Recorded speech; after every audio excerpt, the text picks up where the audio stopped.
matchup against the Khalid and also the Baksha, but early game punish is available towards the Jushin. Lancelot will be banned, so Albert has the chance to pull off the Joy right away here, or do they want to just save it up and pick towards the EXP laner first?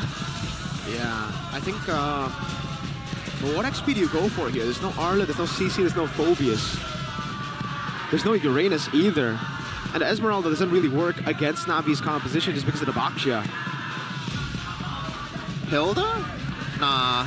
Not against this comp. Wait, Alice? Right? What? Alice? Alice makes sense.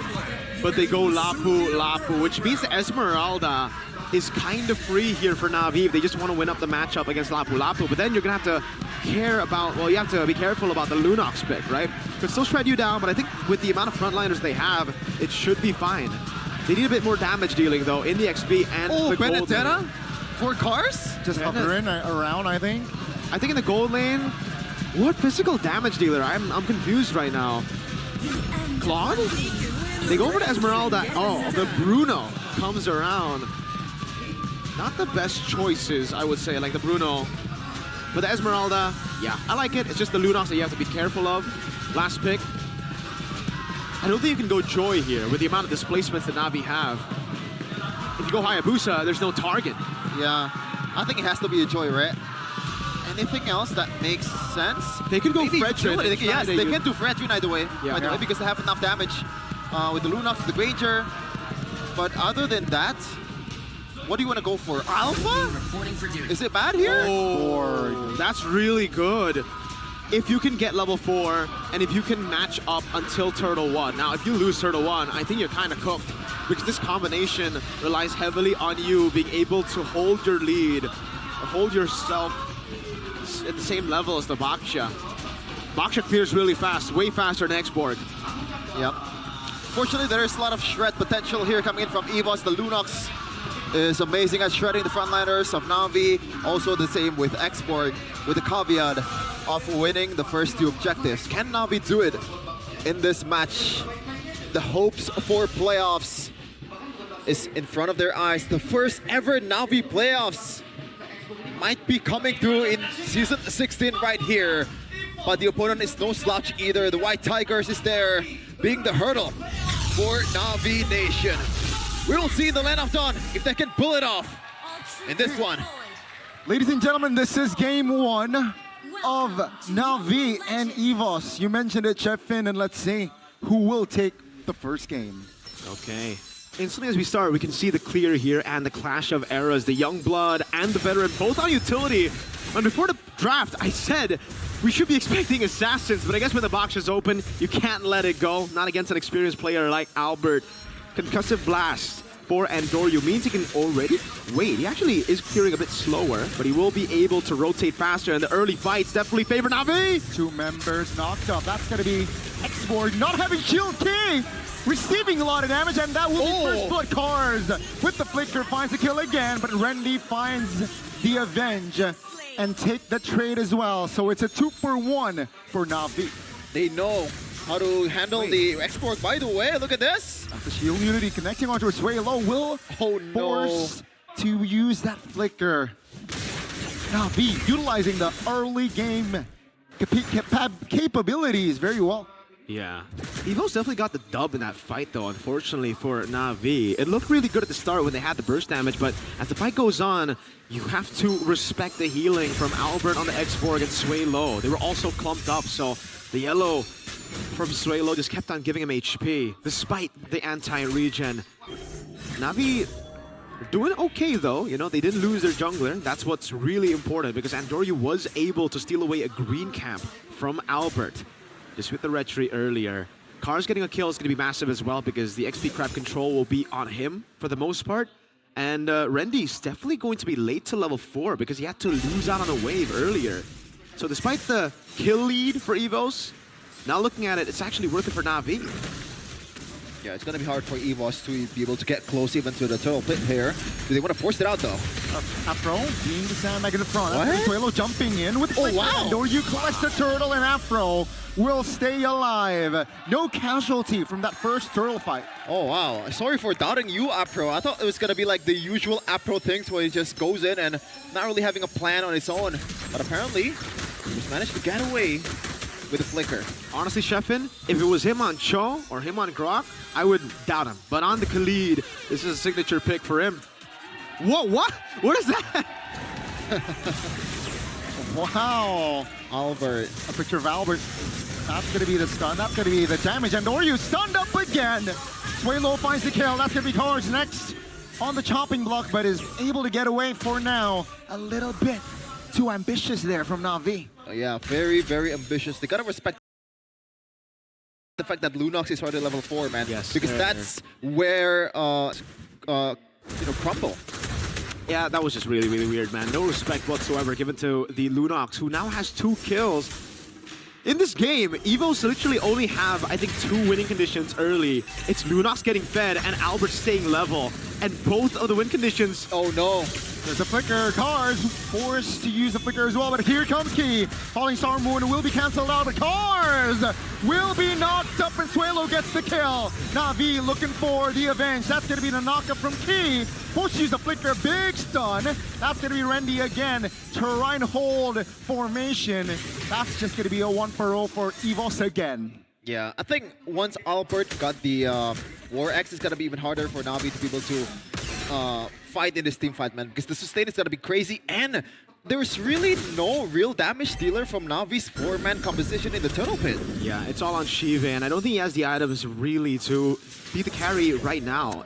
It's all on Cars to deal damage, to win out, and he is winning out the XP battle. The thing is, though, the Lunox is gonna be a big problem. They need to evade from it. Cars will have prio. Rendy will recall. This is an angle for Navi to hold the turtle, but they're not holding it. Rendy should be able to get here in time then. Yeah. There you go. The War X is already secured by Albert. Question is, can they secure it this time? Let's see. Iconic charge. No flicker though from Key. That's the 2 members knocked up. And Oryu collects the turtle. All fine and dandy. Knocking Grok up. Not enough damage. That will be it. 2 turtles. No casualty. Erlan though, now trying to get ganked. That's going to be Erlan in a very sticky situation. That's going to be kill for Ook here under the turret, and Oryu tanks the damage. Suelo comes in, trying to provide the damage as well. Rendy jumps into the Raven Spider, forced Ook here to pop the flicker. And no casualty from that last and final turtle fight. Yeah, finally they use the Bakshia's potential to the utmost, to the fullest, right? Because that's what early game Bakshia should do. Yep. And it's great that they got the kill on Erlan. Yeah. The Sky Piercer was Erlan's first choice. I think that's a bit greedy here, considering, you know, Navi, usually you go Sky Piercer when you think you can be active around the map. But because you're up against a Bruno, because you're up against a Baksha, I would much rather just build up the full Hunter Strike first, then the Sky Piercer.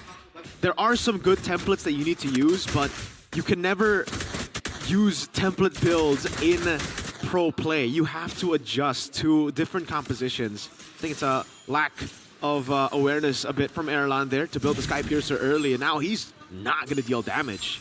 Unless Suelo gets people low and Erlan gets spoon-fed kills, I don't really think he's going to make much use of the Sky Piercer early. Yeah. Down below though, Shiva is still clearing the lane here. Erlan will catch up to that, not giving away the turret quite easily. So far, it's been kind of a quiet game, especially for this 2-team standard. Look at Suelo. Looking for the initiation there, and Oryu though, quick to cover. Albert and friends will not be hasty on that engage. They know that the last turtle here will be up. And it seems like Na'Vi holding on just a couple of hundred on the gold. That was horrible. Very trigger happy, man. Turtle was gonna be is spawning right now, so he doesn't have the ult, doesn't have the flicker ready. That's the main win con for EVOS, and they've lost it already. Is it back up? Oh, it actually is back up. Never mind then.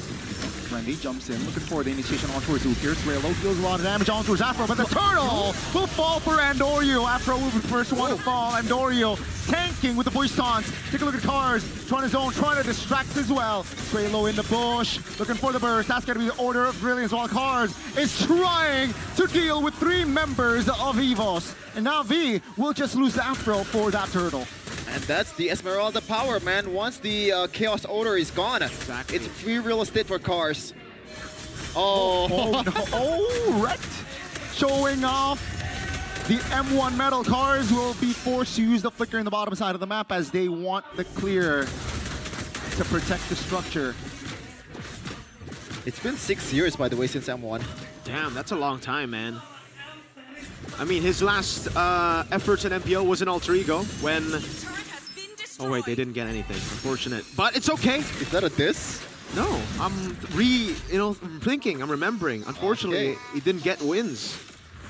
Unfortunate for Rect, but a legend of his own, one of the better players of MPL Indonesia history. We're gonna go back to the game here. NAVI with a solid 2K gold lead here, but looking at the late game potential, I gotta say, I think it's leaning towards EVOS, no? The late game? Yes. The late game, yeah, it's gonna be good for Sway Low. The thing is, though, with a lead like this and 3 turtles, it'll be really tough to burst Apro and the frontliners, basically. Like we saw earlier, how EVOS had to utilize all their resources on... Oh, okay. That was ambitious for sure, with the Crimson Beacon still up. But yeah, we saw how EVOS need to use all their resources on one guy to get him down. And that was Apro earlier. As long as Ukir and mainly Shiva stay safe in the back line, I don't really think EVOS can win out the long fights. Just because, again, NAVI can always kite back. They can go back and forth. They never need to fully initiate, while on EVOS' side, they need to. They need to go for one cycle of skills. Albert with the last Insanity, Swaylo with the Chaos, Rendy, obviously Bravest Fighter, and the Tectonic Charge. Only Erlan can deal consistent damage throughout. Yeah, but I think for EVOS, like, once they are activated, the only objective that they should focus on is Shiva, and that's it. And he's on Flicker. Let's see, that's going to be the Raging Sandstorm towards Swaylo. Take a look at the Lord, Andorio finds the angle to take the retribution. Down goes Rendy, and they will apply more pressure. Take a look at Erlan here. Will be the target as Andorio with the shield unity. Looks for a stun as Albert takes the orange buff. That's going to be a big knock up on towards Key, and down he goes. 2 members off the board plus the Lord for NAVI. Was the risk that's taken from EVOS necessary there? I think it was. They have a sense of urgency with this composition now, because they can't just be giving away these neutral objectives, and you cannot leave Navi to hold the neutral objective. So you need to go for a 50-50, and it didn't work out for them clearly because of the conditions that I literally just said before the fight. EVOS have to get a pick, I would say, to make this composition worth it, and it's not really a pick-off composition. That's why on Lunox, you usually want to see it paired with a Cho, a Kalea, a Kaja. You want to use that cycle rotation, get a man advantage, and then wait for the cooldowns to be back up. Then you go for the neutral objective. But with this composition, against a very tanky Navi, it's difficult for EVOS to choose who to target. And it's all very conditional, their damage dealing. Andorio isolated now with the damage, with the burst and the crowd control. That will be enough to take the Baksha down, while the Lord is still up in the top lane. A little bit too hasty there from Andorio. Okay, if Andorio does that, then there's no confusion in targeting for sure. Yeah, but maybe the longer the game goes, I think this Lunox will shift from a Shredder towards the front line towards a Diver to the Bruno, because that's gonna be the main problem, right? And thankfully, Bruno here is rocking that Warrior boot, so he's not gonna be able to, like, not react in time, but the CC duration will be the same as usual, and the Tectonic Charge will be very pivotal for EVOS. As he also secured the Dominance Ice here to also lessen the healing potential from Cars a little bit. Looking at the items, that's a very quick Twilight Armor for Apro, by the way. He goes for Fury Hammer into the Thunderbelt and into the Twilight Armor. Abused Twilight Armor. Ladies and gentlemen, if you guys don't know, the new passive basically gives you a Gata ult, Gata Gacha passive in a way. You gain health when you're low, so it makes you a little bit less, a lot less burstable, sorry, up against a burst comp like EVOS here. They really just, it's so tough right now for them, because the items are getting built up for Baksha, and if you look for Baksh's items earlier. It was shown.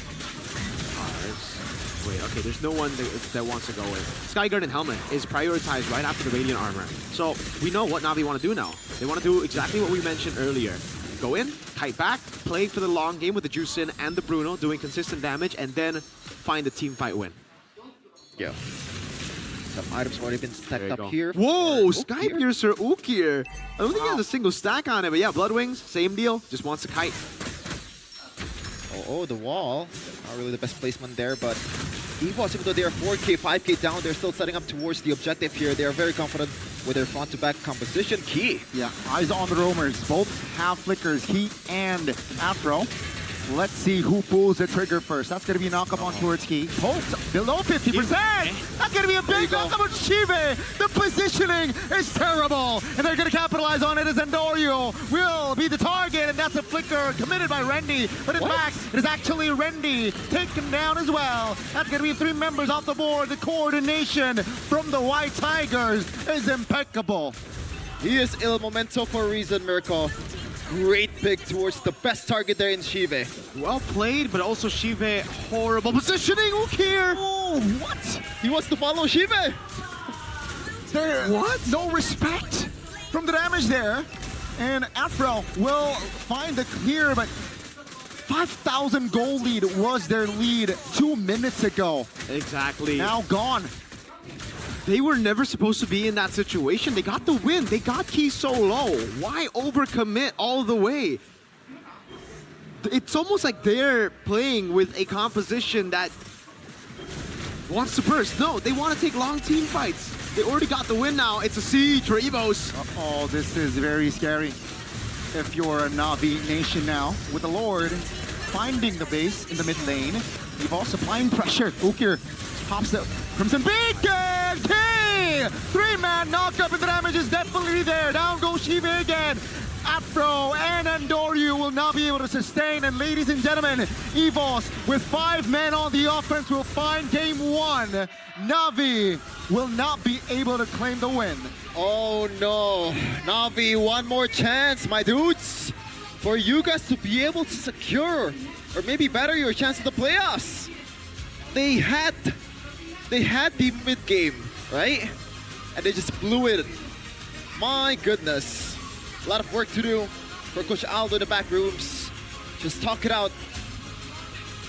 Oh man. What do you even say to the team after that, you know? It was just a lack of awareness from the full team. Mainly Shive though. Both times he had flicker, both times late to react. Wow.